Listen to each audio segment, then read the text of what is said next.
செல்வா கேக்குதா? அந்த light mic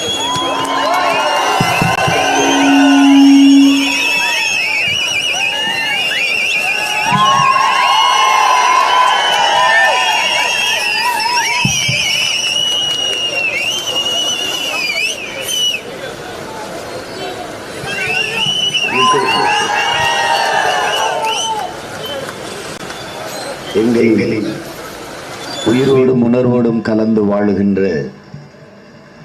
தாய் தமிழ் உறவுகள் அனைவருக்கும் எங்கள் அன்பும் வணக்கமும்.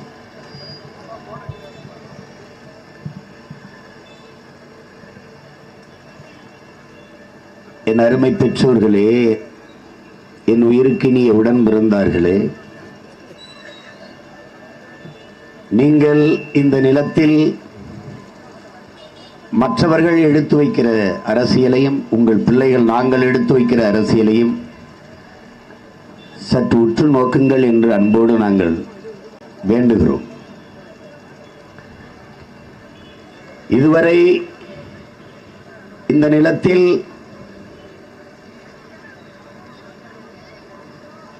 தமிழ் மொழி காக்க வேண்டும், தமிழ் இனம் பாதுகாக்கப்பட வேண்டும், தமிழர் உரிமைகள் மீட்கப்பட வேண்டும், மாநில தன்னுரிமை பாதுகாக்கப்பட வேண்டும்,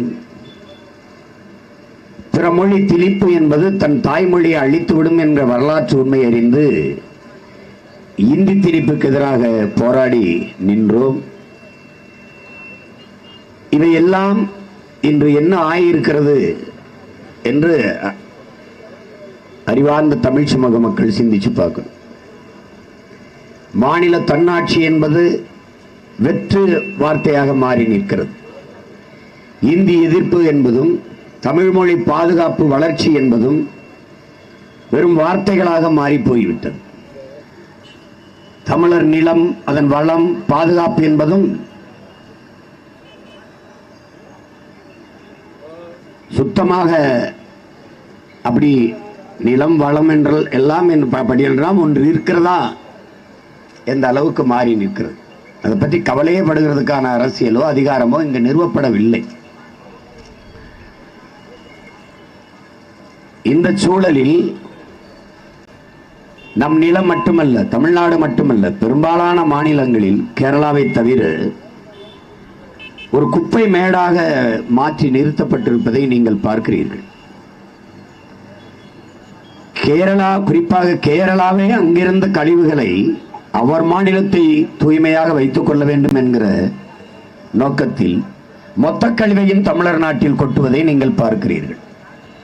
உலகின் குப்பை மேடாக இந்தியாவும், இந்தியாவின் குப்பை மேடாக தமிழ்நாடும், தமிழ்நாட்டின் குப்பை மேடாக கடலூரும் மாறி நிற்கிறது. இதிலே அதிகப்படியான கழிவுகள் கேரள கழிவுகள். ஆடு மாட்டு கழிவு, இலைதலை கழிவு வந்து சரி உரமாகும். ஆனால் மருத்துவ கழிவுகளை திட்டமிட்டு கொண்டாந்து கொட்டுவதை இந்த அரசுகள் வேடிக்கை பார்த்துக் கொண்டிருப்பதை நீங்கள் பார்க்கிறீர்கள். எந்த ஒரு நாசகார திட்டம் உள்ளவந்தாலும் அப்படியே அனுமதிப்பதையும் பார்க்கிறீர்கள். நச்சு ஆலைகளை உள்ளே அனுமதிப்பது நிலத்தை, நீரை, காற்றை நஞ்சாக்குகிற, விஷமாக்குகிற தொழிற்சாலைகள். நாம் எல்லோரும் நினைத்துக் கொண்டிருக்கிறோம் காற்றை சுவாசிக்கிறோம் என்று. இல்லை, கந்தக துகள்களை சுவாசிக்கிறோம். நீரை குடிக்கிறோம் என்று நினைக்கிறீர்கள். இல்லை, சிறுக சிறுக ஒவ்வொரு துளியாக விஷத்தை அறிந்து கொண்டிருக்கிறோம். உணவே நஞ்சாகி போனது. சான்று உங்களுக்கு, 3 வயது குழந்தைக்கு புற்று, பெரும்பாலானோருக்கு வாயிலை தொற்று புற்று வருகிறது. 100 மரணங்களை நீங்கள் கேள்விப்படும் போது 90 பேர் புற்றுநோயால் இறப்பதை விழுக்காட்டு அடிப்படையில் நீங்கள் பார்க்க முடியும். வயது பெரியவர்கள் பான்பராக்கு போடுவார்கள், புகையிலை பயன்படுத்துவார்கள், மது அருந்துவார்கள், சிகரெட்டு புகைப்பார்கள். இதனால் புற்று வருது என்று நாம் கருதலாம். ஆனால் 3 வயது குழந்தை தாயின் பாலை தவிர எதையுமே பருகாத ஒரு பச்சிளம் குழந்தைக்கு ஏன் புற்று வந்தது? இந்த தாய்ப்பால் நஞ்சாகி போனதால் வந்தது. தாய்ப்பால் ஏன் நஞ்சானது? தாய் உண்ட உணவு நஞ்சாவிருச்சு, விஷமாயிருச்சு. உணவு ஏன் விஷமாயிருச்சு? ரசாயன உரங்களை எல்லா பயிரின் வேரிலும் கொட்டி விளைவதை நஞ்சையே நாம் விளைவிக்கிறோம் என்கிற உண்மையை இன்று வரை நாம் உணரவே இல்லை. ஒரு தலைமுறை தாண்டி பக்டம்பாஸ் 60, 20 பொட்டாசியம், சால்பட்டு எதையோ போட்டு வேர்ல கொட்டுறது. அதுக்கு மேல பூச்சி அடிச்சிடக்கூடாதுன்னு அது எதையாவது போட்டு விஷ மருந்துகளை அடித்து பூச்சியை கொல்கிறோம் என்ற பேரில். நான் எங்க அப்பாட்ட கேட்டேன், நம்மாழ்வார்ட்ட, அப்பா பூச்சி மருந்து பூச்சியை கொல்லணுமா அப்படின்னு. பூச்சியை ஏப்பா கொல்லணும்னு கேட்டாங்க. ஒரு பூச்சி பட்டு நூல் தருது, ஒரு பூச்சி தேன் தருது, பல பூச்சிகள் இனப்பெருக்கத்துக்கு உதவுது. இப்ப எந்த பூவுமே பூக்குமேன் உடன் பிறந்தவர்களை காய்க்காது. அங்க மகரந்த சேர்க்கை நடத்தணும். ஒரு பூவில் ஒரு வண்ணத்து பூச்சி, ஒரு தேனி, ஒரு வண்டு, ஒரு தேன் சிட்டு தன் உணவு தேவைக்கு தேன் உண்ண போகும்போது அது இறக்கையில், மூக்கில், தன் உடல் பாகங்களில் அந்த மகரந்தத்தை ஒட்டி கொண்டு அடுத்த பூவில் போய் உட்காரும். அப்ப இந்த பூவிலிருந்து இந்த பூவுக்கு மகரந்தம் கடத்தப்படுது. இது மகரந்த கடத்திகள். இதை மனிதன் செய்யவே செய்ய முடியாது. மனித அறிவு இதை சாதிக்க முடியாது, செய்ய முடியாது. தேனீக்களை கொண்டு விட்டு, வண்ணத்து பூச்சிகளை கொண்டு விட்டு, பூச்சிகளை எல்லாம் அழித்து விட்டு இன்று பெரிய பெரிய தோட்டங்களில் முதலாளிகள் ஒரு பூவோடு ஒரு பூவை எடுத்து ஒட்டி வைத்துக் கொண்டிருக்கிறான். எத்தனை லட்சம் பூவை நீ இப்படி ஒட்டி கொண்டிருப்பாய்? அப்ப எல்லா செடிகளும் பூக்கும், காய்க்காது. பூச்சி வண்டுகள் இறந்து விட்டார். முன்பெல்லாம் நீங்கள் மழை பெய்யும் போது பார்த்தீர்கள், பல்லாயிரக்கணக்கான வண்ணத்து பூச்சிகள், தட்டான் பூச்சிகள் எல்லாம் பறக்கும். இப்ப எதுவுமே இருக்காது. இது ஒரு பேரழிவை, நமக்கு நாமையான பேரழிவை நாம் தேடிக்கொண்டிருக்கிறோம். இந்த பூச்சி மருந்து அடித்ததுனால இப்ப பாருங்க, தேனீக்கள் என்ற ஒரு இனம் இல்லை என்றால் 4 ஆண்டுகள் கூட மானுட இனம் இருக்காது, அழிந்து விடும்னு நான் சொன்னா நீங்க நம்ப மாட்டீங்க. உலக அறிவியல் பேரறிஞர் ஆல்பர்ட் ஐன்ஸ்டீன் சொல்றான், 4 ஆண்டு கூட மனிதன் வாழ முடியாதான்னு. அப்படி என்ன தேனி செய்து அதுதான் அதிகப்படியான மகரந்தத்தை கடத்துது. ஒரு இடத்துல இருந்து கடத்துது. அப்ப பூக்கிற செடியெல்லாம் நல்லா காய்க்குது, விளைச்சல் வருது, வேளாண்மை பெருகுது. இப்ப இந்த தேனி எப்படி சாகுது? அந்த தேன்கூட்டில இருந்து ராணி தேனி கட்டளை இடுது, எல்லா தேனியும் பறந்து வருது. அது வரைக்கும் நிதானத்தில் வருது, போற திசை தெரியுது, திருப்பி எந்த திசையில நம்ம பறந்து வரணும்னு அதுக்கு நினைவு இருக்குது. அங்க போய் பூவில் உட்காருது. அங்க தேன் இல்லாம நம்ம அடிச்சு வச்ச பூச்சி மருந்து அது கலந்து இருக்கிறதுனால அது விஷமாயிருது. அப்ப தேனை, அந்த விஷம் கலந்த தேனை உண்டுட்டு திரும்பும் போது எங்கிருந்து நமக்கு புறப்பட்டோம், எங்க திருப்பி போகணுங்கிறத நினைவை இழந்துருது. நம்ம ஆள் டாஸ்மார்க்கு போகும்போது சரியா போவான், குடிச்சிட்டு திருப்பி வரும்போது வீடு எங்க இருக்குன்னு தெரியாம மயங்கி தெருவில் கிடப்பது போல இந்த பூச்சிகள் அங்கெங்கே மயங்கி விழுந்து செத்துருது. எல்லா பூச்சிகளின் வருகைக்காக காத்திருந்த ராணி தேனி எந்த தேனியும் வரலைன்னு அதுவும் செத்துருது. இப்படியே இந்த தேனீக்கள் இனம் அழிந்து கொண்டு வருது. இதுல கண்ட நச்சு புகைகள் பாருங்க. ஒரு கார் வெளியிடுகிற நச்சு புகையை கட்டுப்படுத்த 6 மரங்கள் தேவைங்கிறாங்க. இங்க எவ்வளவு மோட்டர் பைக்கு, காரு இதெல்லாம் ஓடிக்கிட்டு இருக்கு.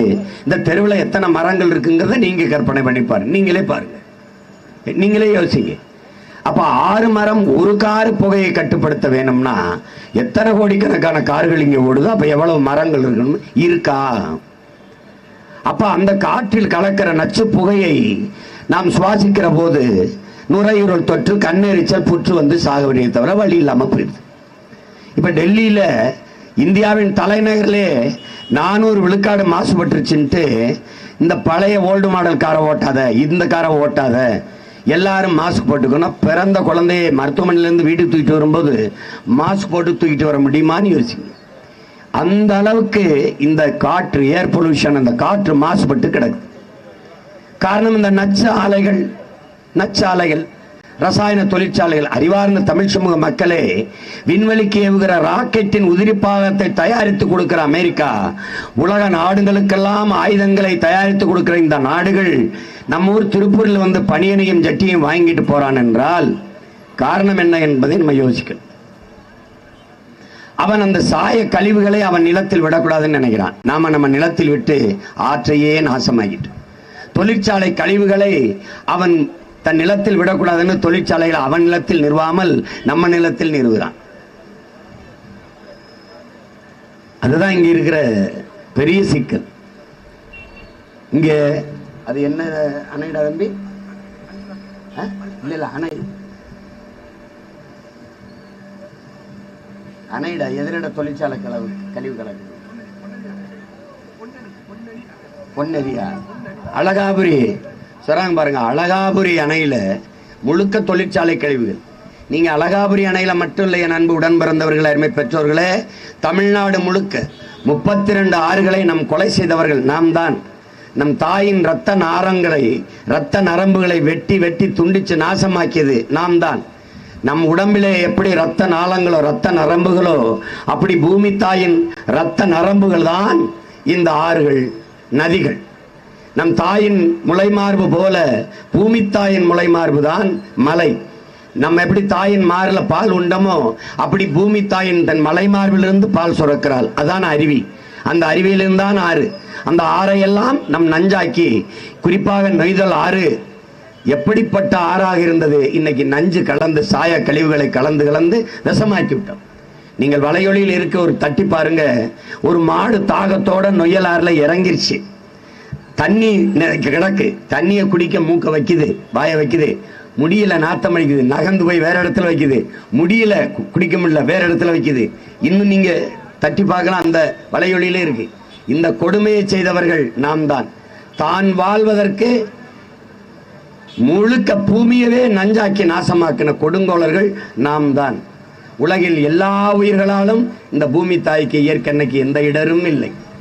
ஆனால் மனிதர்களால் மட்டும்தான் இவ்வளவு பெரிய பேராபத்து நிகழ்ந்திருக்கிறது. இன்னைக்கு நச்சு ஆலைகளிலிருந்து வெளியேறுகிற புகை காற்றிலே கலக்கிற போது, அந்த காற்றை நாம் சுவாசிக்கிற போது, நஞ்சையே மூச்சு காற்றாக சுவாசித்தால் நம் நிலைமை என்னாகும் என்பதை யோசிச்சு பாருங்க. சரி, இதுக்கெல்லாம் நீ எப்படி சீமான் பண்ணுவாய்? நிலமும் வளமும் சார்ந்த தொழிற்சாலைகளை நிறுவி இதே வேலை வாய்ப்பை நான் கொடுத்து என் நிலத்தை, என் நீரை, என் காற்றை நஞ்சாக்காது என் தாயை பத்திரமாக பச்சை போர்வையால் போர்த்தி, புவி வெப்பமாகுது என்கிறார்கள். நான் வெயில் அடிக்கும் போது குடை பிடிக்கிறேன். என் பூமி தாய்க்கு ஒரே வாய்ப்பு தான் இருக்கு. அவள் வெப்பமாகாம குடை பிடிக்க வேண்டும் என்றால் மரம் வளர்க்கணும், மரம் வளர்க்கணும். இங்கே கிளீன் இந்தியா இருக்கு, கிரீன் இந்தியா இல்லை.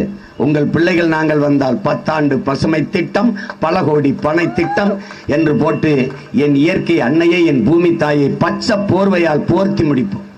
நச்ச ஆலைகளை விரட்டி அடிப்போம். அவனவன் நாட்டிலே அவனவன் நீரை, காற்றை, சுற்றுச்சூழலை பாதுகாப்பாக வைத்துக் கொள்ள இதை குப்பை மேடாக்குவதை நாங்கள் ஏற்க முடியாது என்று சொல்றோம். இப்ப நீ எப்படி தம்பி வேலை கொடுப்பாய் தம்பி அப்படி என்றால், நான் 4000 ஏக்கரில் தக்காளி போட்டேன் என்றால், நீங்க பாருங்க, தக்காளி அப்படின்னா விண்டை மட்டும் விலையேறி போனதை நீங்க பாத்தீங்க. தக்காளி, வெங்காயம், இந்த வெள்ளைப்பூண்டு கூட இந்த நாய்களால விளைய வச்சு கொடுக்க முடியல. அற்ப வெங்காயத்தை எங்கிருந்து இறக்குமதி செஞ்சான்னு கேட்டா நீங்க சிரிப்பீங்க. எகிப்துங்கிற பாலைவன நாட்டில இருந்து இந்தியா இறக்குமதி செஞ்சு, இதுக்கே தூக்குப்பட்டு தொங்கலாம் இந்த ஆட்சியாளர்கள்லாம். இதுக்கே விஷம் இருந்து கூட சாகலாம். பாலைவன நாட்டில் அவன் எப்படி வேளாண்மை செய்யறான் பாருங்க. மணலை தள்ளிடுறான், பாலித்தீன் சீட்டு இருக்கல, தாள் இருக்கல, அதை தரையில நல்லா விரிச்சிடறான். இங்கிருந்து கப்பல்ல மண்ணை கொண்டு போய் அங்க கொட்டி அங்கிருந்து விளைய வச்சு நமக்கு இறக்குமதி செய்யறான். இந்த நாய் எல்லாத்தையும் கொடுத்துட்டு காரை ஏற்றுமதி செய்துட்டு வெங்காயம், பருப்பு, தக்காளிக்கு வாய பழந்துக்கிட்டு ஒருத்தன் 14 கோடி சம்பாரிச்சிருக்கான் ஒரே பெங்களூர்ல. ஒரு 10 நாள் அந்த தக்காளி தட்டுப்பாடு வந்ததுல தக்காளி விளைய வைக்க முடியாது அவங்களால. தக்காளி நான் விளைய வச்சு தக்காளி தோட்டத்துக்கு பக்கத்துல அந்த பண்ணைக்கு பக்கத்துல ஒரு தொழிற்சாலை போட்டு, தொழிற்சாலை பெரிய கட்டடம் கட்டுறதில்ல, தகர சீட்ல அழகா கட்டிக்கிட்டு இருக்கான். அன்னைக்கு கட்டி உள்ள தர்மாக்கோல் சீட் அடிச்சு குளிர் வீட்டிய போட்டோம், அருமையா இருக்கும். அந்த இடத்துல கட்டி தக்காளி பழம் பெட்டி பெட்டியா அடுக்கி உணவு தேவைக்கு, தக்காளியிலிருந்து பல கூல் ஜாம், தக்காளியிலிருந்து ஊறுகாய். எங்க இருந்து பாருங்க, ஊறுகாய் போடுறதுக்கு என்ன எம்ஏ எம்ஃபில் படிச்சுட்டு வரணும். வேலை படிக்காதவனுக்கு அந்த வேலை அங்க அரசு வேலை வந்துருது. படிச்சவனுக்கு அரசு. எத்தனை டன் தக்காளி வெளியேறி இருக்கு, எத்தனை டன் ஊறுகாய் வெளியிருக்கு, எவ்வளவு ஜாம் வெளியேறி இருக்குன்னு கணக்கிட படிச்சவன் தேவைப்பட்டான். அப்ப படிச்சவன் படிக்காதவன் அனைவருக்கும் வாழ்விடத்திலே தக்காளி எங்க போய் பண்ண போறோம்? இந்த தெருவில் பண்ண போறோம். நிலம் எங்க இருக்கு? சிற்றூர்கள. அவனவன் வாழ்விடத்திலே அரசு பணி உறுதி செய்யப்படுது. அந்த தொழிற்சாலையிலிருந்து கழிவு போகல, என் நீர் நிலம் கெடல, என் காற்று கெடல. அந்த முறைக்கு நகரணும்னு உங்க பிள்ளைகள் நினைக்கிறோம். இப்ப நீங்க இந்த இந்த முறையை நாங்கள் சொல்லும்போது வேடிக்கையாக இருக்கும். இவனுக்கு எதை பற்றியும் கவலை கிடையாது. நீங்கள் மண்ணல்ல கவலைப்படாது, அவனுக்கு வேண்டியது காசு. மரத்தை வெட்டு கவலைப்பட மாட்டான், அவனுக்கு வேண்டியது காசு. மரம் மண்ணின் வரம், அதை வளர்ப்பதே மனிதாரம். மரம் மழை, மரம் நிழல், மரம் பறவை பட்சிகளின் கூடு, மரம் பறவை பட்சிகளின் உணவு, மரம் வெறுமனே வீசுகிற நச்சு காற்றை எனக்கு மூச்சு காற்றாக மாற்றி தருகிற அரிய பணியை செய்கிறது மரம். அதனாலே என் உயிர். இதுதான் நம்மளுடைய பார்வை.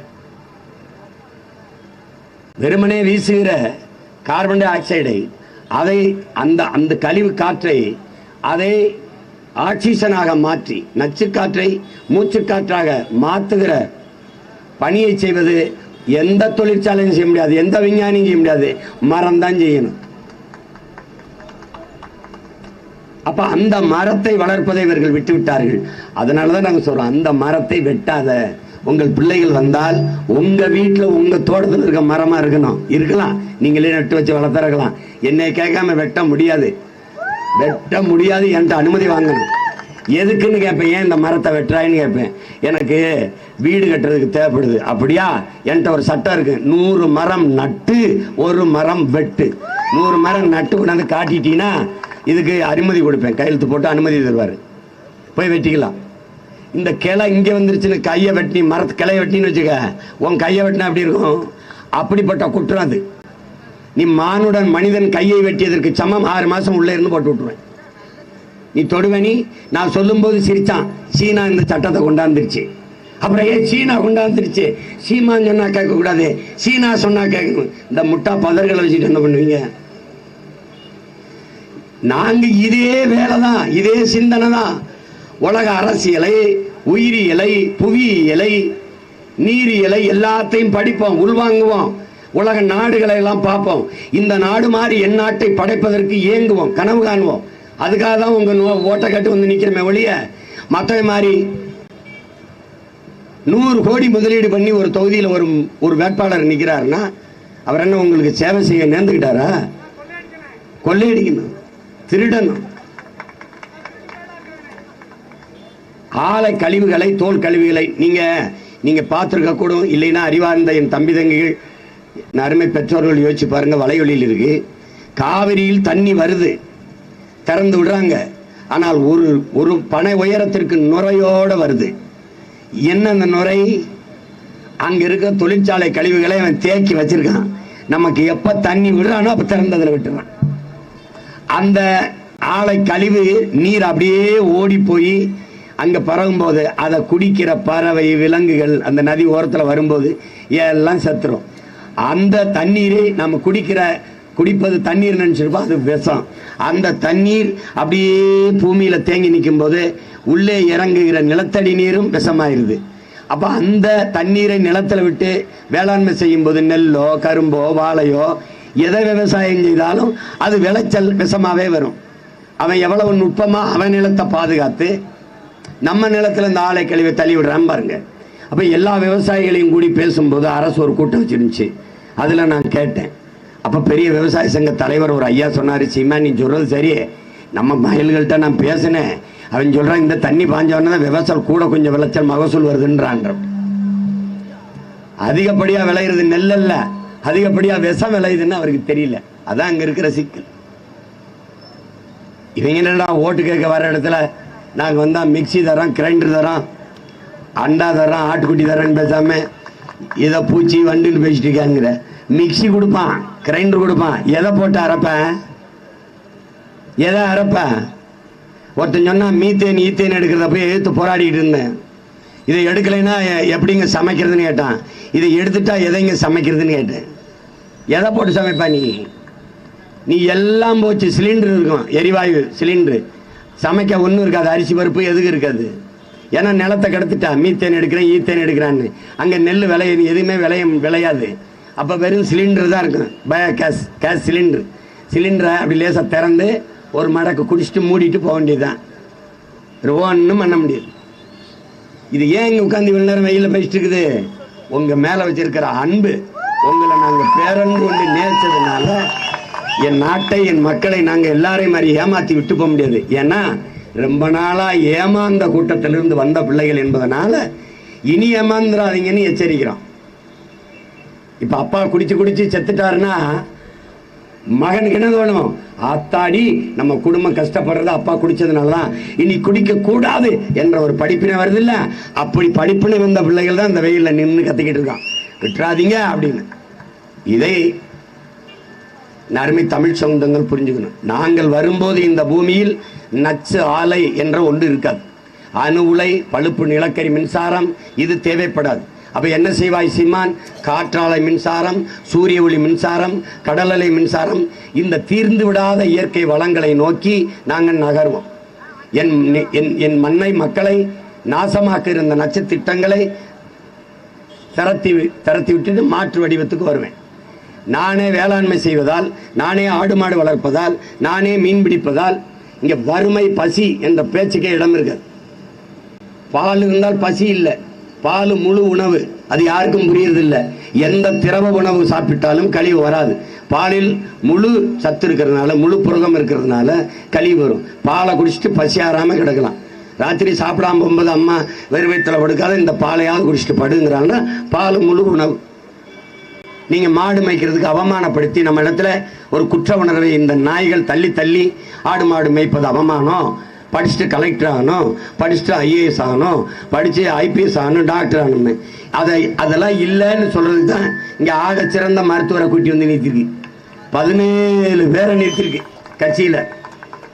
அதெல்லாம் இல்லடா, மருத்துவர் வந்து டாக்டர் படிச்சு நோயாளிக்கு மாத்திரை கொடுக்குறதுலடா, நோயாளியே உருவாகாத ஒரு சமூகத்தை உருவாக்கணும்டா.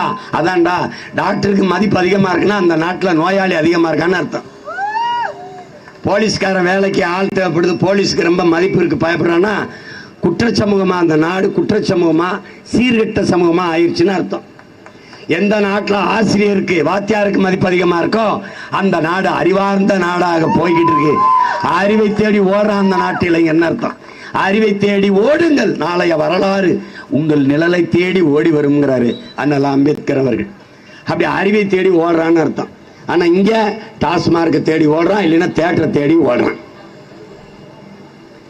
அப்புறம் இந்த நிலையை மாற்றுவதற்கு பேர் தான் மாற்றம்.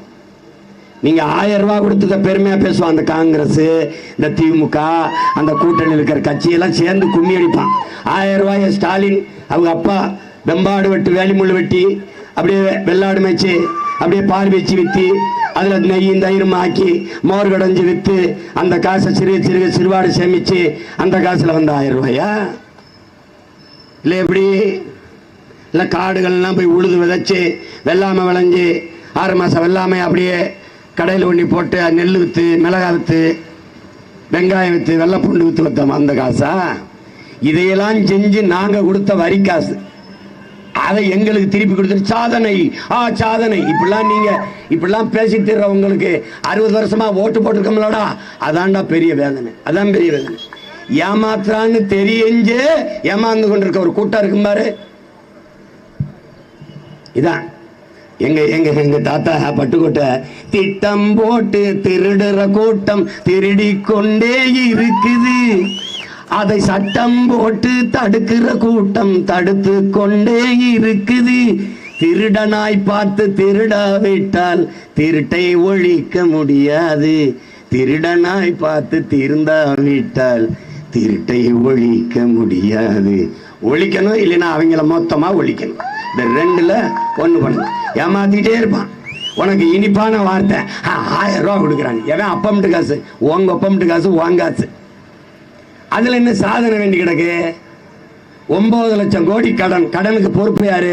இங்க கூடி நிக்கிற எல்லாரும் கடங்கார பயிலுங்க. நீங்க ஒரு கடங்காரன், அம்மா ஒரு கடங்காரி, நான் ஒரு கடங்காரன், எங்க ஆத்தா ஒரு கடங்காரி. ஒவ்வொருத்த மேலும் 1,70,000 கடன் இருக்கு. அப்போ இதை யாரு கேட்டது? 1000 ரூபாய் எங்க அம்மா சம்பாதிச்சு கொள்வதற்கு ஒரு வழியை காட்டு. நீங்க தானே சொல்லுவீங்க, மீனை கொடுப்பதை விட மீன் பிடிக்க கற்றுக் கொடுங்கிறீங்க. அந்த 1000 ரூபாய் ஈட்டிக் கொள்வதற்கான வாய்ப்பை ஏற்படுத்தி கொடுப்பதுதான் வளர்ச்சி, நல்ல ஆட்சி. இப்ப 1000 ரூபாய் கொடுப்பீங்க, அப்புறம் அடுத்த 5 வருஷம் கழிச்சு 2000 ஏத்துறம்பீங்க. அப்புறம் அடுத்து இப்ப 100 நாள் வேலை திட்டத்தை எடுத்துக்கிறீங்க. 100 நாள் வேலை திட்டத்தினால் வேளாண்மை நாசமாயிடுச்சா இல்லையா? இல்ல. நம்ம இப்படி கேட்போம், 100 நாள் வேலை திட்டத்தினால நட்டு வச்ச மரங்கள் எத்தனை கோடி?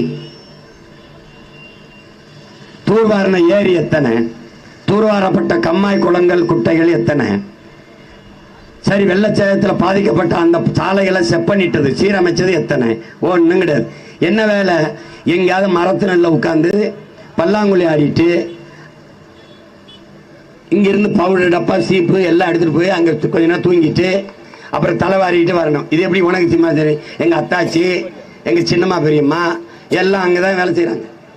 எங்கள் அம்மாவும் போயிருக்காங்க. நீங்கள் ஏமா போனீங்கன்னு எல்லா சனமும் அங்கே போய் மரத்தில் உட்காந்துக்கிறது. நான் ஒரு ஆளாக அந்த வீட்டில் எவ்வளோ நேரம் தனியாக இருக்கிறது, நானும் போய் அவங்களோட பேசிட்டு இருக்கேன் பாங்கிறாங்க. இதுதான் நிலைமை. அங்கே வேளாண்மை பொட்டலாய் போச்சு. 2 ஏக்கர் நிலத்தை ஒரே நாளில் அறுத்த சீமானும் அவன் அம்மாவும் இன்னைக்கு 1 ஏக்கர் நிலத்தை 7 நாளில் அறுக்கிறோம்னா ஆள் இல்லை வேளாண்மைக்கு. அப்ப வேளாண்மை விட்டு உழைக்கும் மக்கள் வெளியேறும்போது வேளாண்மை செய்ய முடியலன்னா தானாக விளைச்சல் குறையும், வறுமை வந்துடும், பசி பஞ்சம் பட்டினி கூடிரும். அப்ப இது என்ன, இந்த 100 நாளே பிரச்சனைங்கும் போது ஐயா ஸ்டாலின் இப்ப அறிவிக்கிறாங்க அது 150 நாளாக உயர்த்தப்படும். சுத்தமா வரமாட்டான். அப்ப இந்த நிலைகளை மாற்றணும். இப்ப எப்படி சீமான் இது சரி பண்ணுவீங்க இந்த 100 நாள் வேலை திட்டத்தை என்ற கேளுங்க. நான் சொல்றேன், அந்த கிராம பஞ்சாயத்து தலைவர் அல்லது அந்த கவுன்சிலர் அங்கே அவங்ககிட்ட ஒரு அலுவலகம் இருக்கும். அந்த அலுவலகத்தில் நான் ஒரு விவசாயி, நான் 2 ஏக்கர் நெல் இருக்கு, எனக்கு 50 பேர் தேவைப்படுது. அப்போ நான் அங்கே போய் பதிவு பண்ணிடுவேன். நாள் நாளைக்கு காலையில் வெள்ளிக்கிழமை என் காடை அறுக்கணுங்க, 4 ஏக்கர் எனக்கு 100 ஆள் தேவைப்படுதுங்கன்னு எழுதி வச்சுட்டு போயிடுவேன். அது ஆன் பண்ணு பிரச்சனை கிடையாது. நானே வண்டி அனுப்பி கூட்டிகிட்டு போயிடுவேன். அறுத்து முடிச்ச உடனே அவங்களுக்கு மதிய சாப்பாடுலாம் போட்டு எல்லாம் முடிச்சு இறக்கி கரையேற்றும் போது 500 ரூபா கொடுத்துருவேன். நேராக அவங்க இங்கே அலுவலகத்துக்கு அரசு 300 ரூபா கொடுக்குதா, அந்த 300 வாங்கிட்டு 800 ரூபா வீட்டுக்கு போவாங்க. அப்போ காசும் பெருகுது, உழைப்பும் போகுது. மனித அறிவாற்றல், மனித உடலாற்றல் எல்லாவற்றையும் உழைப்பில் ஈடுபடுத்தி உற்பத்தியை பெருக்கிற நாடு தான் வாழும் வளரும். இல்லைன்னா இந்த பைத்தியக்கார பயில்கிட்ட சேர்ந்தீங்கன்னா இன்னும் 10 ஆண்டுகள் இப்பவே 100 நாள் வேலைக்கு காசு கொடுக்க காசு இல்லை. இன்னும் கொஞ்ச நாள்ல பிச்சை எடுக்க எல்லாரையும் விட்டுருவான் பார்த்துக்க. அதுக்கு முன்னாடி இந்த மாயஞ்சோரத்தை கேட்டு எச்சரிக்கையா இந்த மைக்கு சின்னத்தில் ஒரு ஓட்டை போட்டு நாட்டை மாயண்ட கொடுத்து நிம்மதியா இருக்கு. இந்த பையங்க பாரு, இவன் உன்னை ஏமாத்தன்னு நினைக்கிறான், நான் இதையெல்லாம் மாத்தணும்னு நினைக்கிறேன். ஏன் உங்ககிட்ட இருந்து 15 வருஷத்துக்கு முன்னாடி இந்த கூட்டத்தில் நின்ன பையன் இங்க நின்று பேசுறேன்னா இதுக்கு ஒரு வழி இல்லை. யாரோ ஒருவன் செய்வான் என்று எதிர்பார்த்து காத்திருக்க முடியாது. எதுவுமே சரியில்லை நீ சொல்லாத, சரியானதை நீ இறங்கி செய். பாதையை தேடிட்டு இருக்காத, உருவாக்குங்கிறார் எங்க தலைவர். நாங்க உருவாக்குறோம். இதுதான் முயற்சி எடுக்க வேணும், முடிவு பண்ணி பார்க்க வேணும். முயற்சி எடுக்க வேணும், முடிவு பண்ணி பார்க்க வேணும். என் மக்கள் எல்லாம் ஒன்னா சேர்ந்து ராசாக்கா மைக்கு சின்னத்தில ஓட்டு போடணும் ஐயாக்கா. மாற்றம் வரணும் பாரு, மாற்றம் வரணும் பாரு. நாட்டு மக்கள் நல்லா இருக்க நோக்கம் இருக்கு யாரு, நாட்டு மக்கள் நல்லா இருக்க நோக்கம் இருப்பதாரு. அந்த எண்ணம் கொண்ட சின்னத்தில ஐயாக்கா நம்ம எல்லாருமே ஓட்டு போடணும் ராசாக்கா. முயற்சி எடுக்க வேணும், முடிவு பண்ணி பார்க்க வேணும். மாற்றம் மாற்றம்னு சொல்லிட்டு ஓரமா உட்காந்தா மாறாது, நாம தான் மாத்தணும். நம்ம தாத்தா பட்டுக்கோட்டை சொல்றாருல, தானா எல்லாம் மாறும் என்பது பழைய பொய்யடா, தனி உடைமை கொடுமைகள் தீர புரட்சி செய்யடாங்கிறான். அதெல்லாம் மாறும்பா, அதெல்லாம் ஒரு காலம் வரும்பா. வராது, நமக்கான காலத்தை நாமே உருவாக்கணும். கனவு காண்டா பத்தாது, அந்த கனவை நனைவாக்க உழைக்கணும். அதான் முக்கியம். உங்க பிள்ளைகள் ஒரு ஆகச்சிறந்த தேசத்தை கனவு கண்டு வச்சிருக்கோம். பசி பஞ்சம் ஊழல் லஞ்சம் கொலை கொள்ளை சாதிய இழிவு தீண்டாமை அடக்குமுறை ஒடுக்குமுறை மத போதை பெண்ணி அடிமைத்தனம் பாலியல் வன்கொடுமை இது ஏதுமற்ற தூய புதிய ஒரு தேசம் செய்வோம். மக்கள் புரட்சியால் அதை உறுதி செய்வோம். யார் செய்யறது? நாமெல்லாம் சேர்ந்தா செய்யணும். புரட்சி என்பது என்ன? புரட்சி புரட்சி தலைவி, புரட்சி கலைஞர், புரட்சி நடிகர், அதில் புரட்சி. புரட்சி என்பது கரும்பாறையை சிறிய கடப்பாறை கொண்டு புரட்டி போடுகிற முயற்சிக்கு பேர்தான் புரட்சி. அதிமுக எவ்வளவு பெரிய கட்சி, அது சீமான் எப்படி புரட்டி போடுவான்னு. அவ்வளோ பெரிய கட்சிக்கு எதுக்கு 50 பேர் கூட்டமா கூட்டணி? நீ தான் பெரிய கட்சி ஆயிடுச்ச, பெரிய ரவுடி ஆயிடுச்ச. தனியா வாவேன் சண்டைக்கு, தனியா வாயன். இந்த காசு இல்லாமவா, நேர்மையாவா? ஓட்டுக்கு ஒரு காசு கொடுக்க மாட்டேன்னு ஜெயலலிதா எம்ஜிஆர் சமாதியில் அதிமுக, ஓட்டுக்கு 1 ரூபா காசு கொடுக்க மாட்டேன்னு கருணாநிதி சமாதியில் திமுக. சத்தியம் பண்ணிட்டு வர சொல்லு, என்னை ஜெயிச்சு காட்ட சொல்லு பாப்போம். முடியல இல்ல, அப்புறம் என்ன? நீ பெரிய கட்சி, இந்த கட்சி அந்த கட்சி நொந்த கட்சி. தமிழ்நாட்டில் ஒரே கட்சி பெரிய கட்சி. நான் தனிச்சு 40 விதிலும் போடுறேன், அம்மா மம்தா தனிச்சு 40 விதிலும் போடுறேன். நாங்க 2 பேரும் தான் பெரிய கட்சி. 40 விதில நிறுத்த ஆள் இல்லை உனக்கு. நீ வரியா 2 வச்சுக்கிறியா? 2 ஐயா டிடிவி சொல்றாம, நான் 1 தான் கேட்டேன், அவங்க 2 கொடுக்குறாங்க. ஆள் இல்லை, இவனுக்கு ஆள் இல்லை, அவருக்கு ஆள் இல்லை. போன தேர்தல் தெரியுமா, மக்கள் நல ஒரு கூட்டணி ஒன்று ஆரம்பிச்சாங்க. ஏதோ ஒரு கூட்டணி, எங்கள் அண்ணன் கமலஹாசன் தலைமையில், எங்கள் அண்ணன் சரத்குமாருக்கு உங்களுக்கு 60 சீட்டு 70 சீட்டுன்னு கொடுத்து என்னால் அவ்வளோ ஆள் இல்லைன்னு திருப்பி கொடுத்துட்டு, சீட்டை திருப்பி கொடுத்தாருலாம் பார்த்துருக்கீங்களா? என்கிட்ட போட்டு எனக்கு எங்கள் அண்ணன் சீட்டு கொடுக்காம விட்டுருச்சு அப்படின்னு கோவிச்சுக்கிற ஆள்லாம் இருக்கு இங்கே. எப்படி காசு இல்லை. நம்ம வேட்பாளராக நின்னா அண்ணன் செலவுக்கு ஒரு 10 கோடி கொடுப்பாரு, அதில் 2 கோடியை நம்ம அமைக்கிடலாம் அப்படிலாம் நினைக்க முடியாது. 2 கோழியை வேணா அமைக்கலாம். எங்களுக்கு கோடி ஒன்றும் கிடையாது. நீங்கள் படிக்கணும், டாக்டர் படிக்கணுங்கிறீங்க. டாக்டர் படிச்சுட்டு அவர் மருத்துவமனை வச்சு வேலை செஞ்சுக்கிற மனுஷனை கூட்டிட்டு வந்து வெயிலில் நீத்திருக்கேன் பாருங்க. ஏன் அவருக்கு இது தேவையே கிடையாது. அதெல்லாம் நமக்கு சரிப்பட்டு வராதுங்க ஐயா.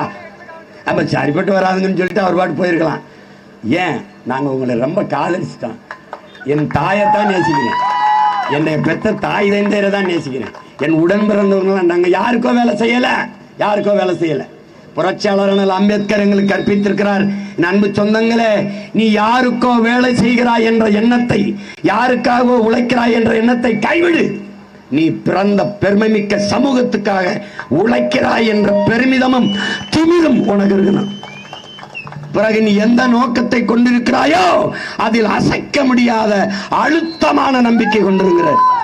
எப்படியே நீ இந்த எண்ணத்துக்கு மாதிரி சீமாலாம் தனியா நின்று வெல்றதா ஜெயிக்கிறதா? முதல்ல என்ன தெரியுமா, 234 இடத்துல நிக்க ஆள் இருக்கான்னா, நக்கல் அடிச்சாலாம் இன்னும் தெருவெளி தெரியுது,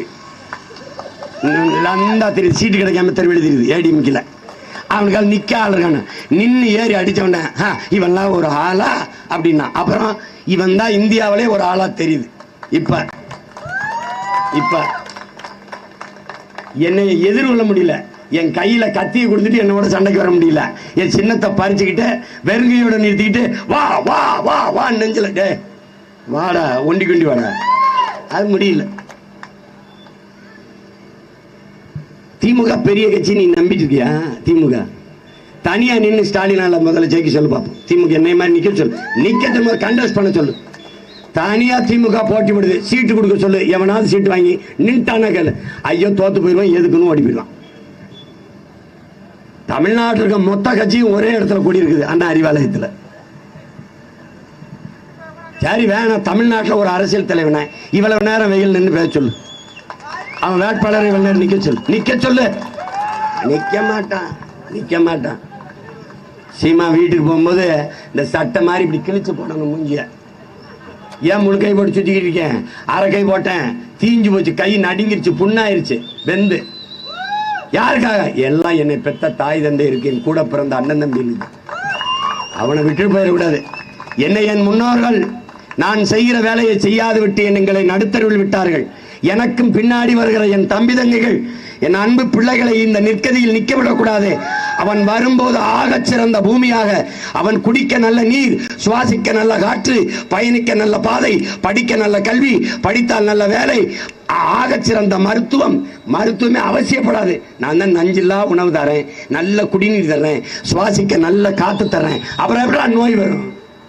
இது சூழலை உருவாக்குவதாண்டா எங்க கடமை. இவன் அப்படியா பண்ணுவாங்க? கொடுமை. பட்டாசு 2 மணி நேரம் தான் வெடிக்கணும், காற்று நஞ்சாயிரும்னு நீதிமன்றம் சொல்லுது. அதை நாங்க தான் வழக்கு போட்டு சண்டை போட்டு நிறுத்துறோம். ஆனா அதே நீதிமன்றம் அணுலை பாதுகாப்பானதுங்குது. ஸ்டெர்லைட் பாத் எப்படி இருக்கு பாருங்க. பட்டாசை நீயே 2 மணி நேரம் தான் வெடிக்க சொல்ற. அத சரி, உங்களுக்கு இதெல்லாம் விளங்காது. நான் வந்தா ஒன்று செய்யறேன், ஏதாவது கொடுக்கணும்ல. நான் வந்தா வீட்டுக்கு ஒரு கார், அப்புறம் ஜெயிச்சு வந்த பிறகு என்கிட்ட கார் கேட்பேன். ஒரு கையில் ஒரு படத்தோட கொண்டாடுவேன். இது என்ன சிம்மான் காருங்க? இந்த பாருங்கம்மா, இவர் தான்மா உலகத்திலே பெரிய கார், அண்ணல் அம்பேத்கர், இவரை மாட்டிக்கிறங்கம்மா. அப்படி இல்லை, அவருடைய சிந்தனை புத்தகங்கள் இவ்வளவு பெரிய கட்டு, ஒரு மூட்டை. இதை படி, எல்லாம் தெளிவாயிரும். அறிவார்ந்த தமிழ் சமூக மக்கள், என் தம்பி தங்கைகள், உங்களை நம்பிதான் இந்த மாற்று அரசியல் புரட்சியை உங்கள் பிள்ளைகள் நாங்கள் முன்னெடுக்கிறோம். மாற்றம் என்பது வெறும் சொல்லல்ல, செயல். நான் வரும்போது அணையிலே நச்சு கழிவுகளை கலப்பதை செய்ய முடியாது, நான் தடுப்பேன். வட இந்திய தொழிலாளர்கள் பஞ்சாலையில் மற்ற எல்லா ஆலைகளிலும் அவர்கள் ஆக்கிரமித்து நிற்கிறார்கள் என்பதை முதலாக பேசி அதற்காக எதிர்த்து சண்டை போட்டுக் கொண்டிருக்கிற ஒரே மகன் என்பதாலே இந்த மகனை அரியணையில் அமர்த்துங்கள். அவன் எந்த வழியில் வந்தானோ அந்த வழியில் போறானா இல்லையா மட்டும் பாருங்கள்.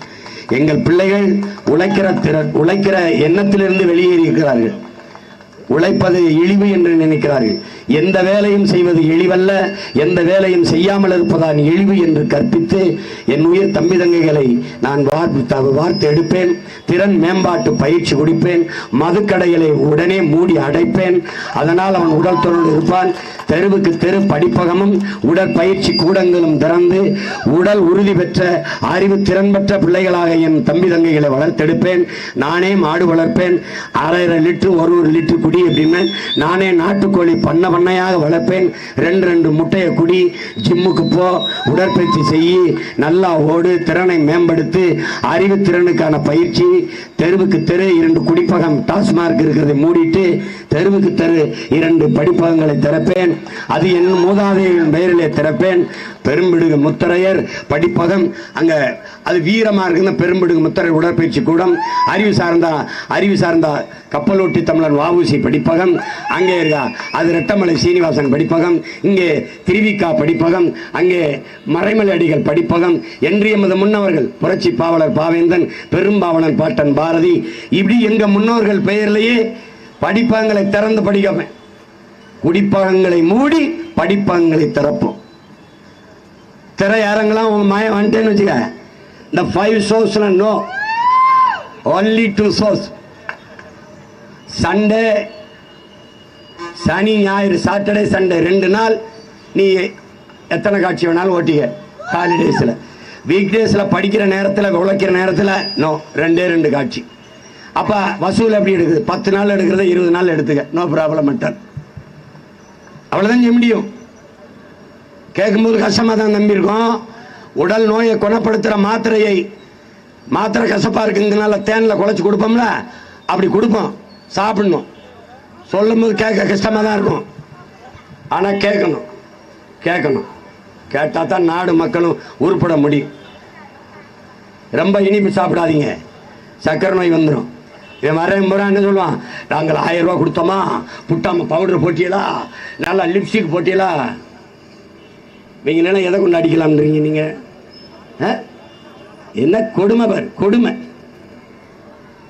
தன்மானமிக்க தமிழ் மக்கள் இனமான உணர்வோடு களத்தில் நிற்கிற இந்த பிள்ளைகளை கை கொடுத்து தூக்கி விடுங்க.